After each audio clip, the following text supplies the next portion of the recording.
High, this is Shilpa. Welcome to my and new video. একজন nail artist হিসেবে নিজের honeymoon ট্রিপে নিজে না নেলস করে গেলে হয়? সমাজ কি আমার সেক্ষেত্রে মেনে নেবে? তা কী করে হয়? সেই জন্যই করে নিয়েছি নিজের নেলস। দেখো, একটা সিম্পল ক্যাট আইয়ের ওপর করেছি, সাথে আইসোলেটেড ক্রোম করেছি। দেখো তোমরা আমার নেলসটা কেমন লাগছে। আমি নিজে ভীষণই সিম্পল জিনিস পছন্দ করি, তাই নিজের পায়ের নেলসটাও পার্মানেন্ট নেল পলিশ করে নিয়েছিলাম রিয়েল নেলসের ওপরে। যেহেতু পায়ে আমি কিছু করতে চাইছিলাম না, অনলি পার্মানেন্ট পলিশ করেছি। আর তোমরা আউটপুটটা দেখে বলবে যে আমার হাতের এবং পায়ের নেলসটা কেমন লেগেছে।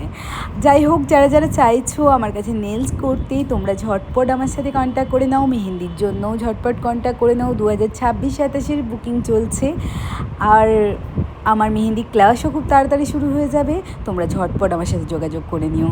চলো, stay tune for the next video. Till then, by.